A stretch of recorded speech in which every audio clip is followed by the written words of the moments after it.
You've heard it said in the WWE,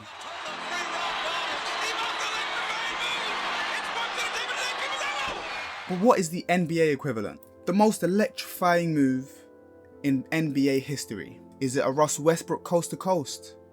Is it a LeBron James cradle dunk? Is it a Steph Curry turn away three? Who knows? But the goal in basketball isn't to be electrifying, it's to win games. So which move contributes to the most winning? What is the most unstoppable move in NBA history? Nikola Jokic. My name's LQ, and let's talk about it. Hey, is Jokic a dominant post player? Stephen A., we've got 10 years of tracking data. You know what the #1 most efficient half-court play is? In 10 years across the NBA? What? A Nikola Jokic post. What is it? There you go. Whoa. Boom, boom. Whoa. Well, JJ Redick is actually wrong. Actually, the most efficient half-court play in the last 15 seasons is a Stephen Curry off-ball screen in 2018-19. Then it's a James Harden isolation play. Only then is it a Nikola Jokic post-up play. Third isn't bad, except when you look at who's fourth. It's the exact same play the year before, and he's the only player to have 2 plays in the top 5, and it's exactly the same play. So maybe JJ is right. A few months ago, I made a video called Nikola Jokic is Inevitable.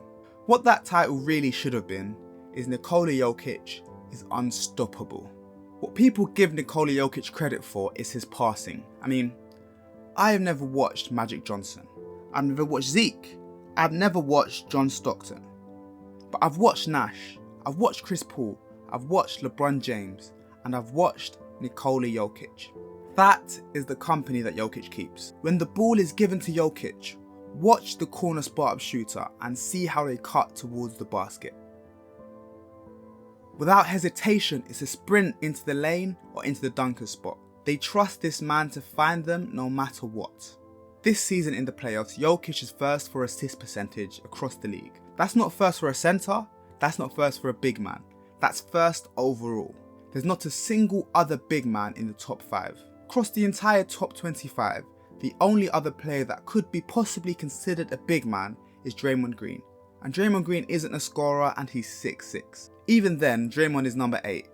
That is the mark of Nikola Jokic's greatness. So if he passes like magic and he scores like Hakeem Olajuwon, how do you stop him? Simple answer, you don't. Just ask the entire league. For the entire season, agenda after agenda was put on Nikola Jokic to not win his 3rd MVP in a row.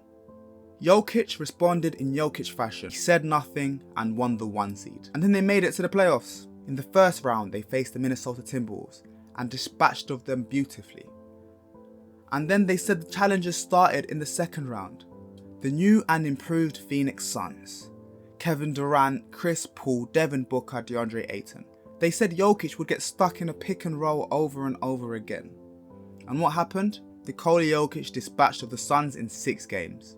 Next, in the Western Conference Finals, came Anthony Davis, LeBron James and the Los Angeles Lakers. They said Anthony Davis was too dominant on the offensive and defensive end for Nikola Jokic. What did Nikola Jokic do? He averaged a triple-double and swept the Lakers in 4 games. And just like that, Jokic was in the NBA Finals to face a resilient Heat team that had beaten the likes of Giannis Antetokounmpo and Jason Tatum. And then in seemingly easy fashion, the Nuggets won and Nikola Jokic was an NBA champion. Nikola Jokic is a Finals MVP. Colorado has its champion. Denver has its favourite son. Sombor has a bona fide first ballot Hall of Famer.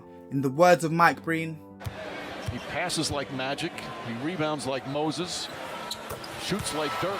So how do you stop a 6'11" truck who can shoot, pass, rebound and post up? You can't.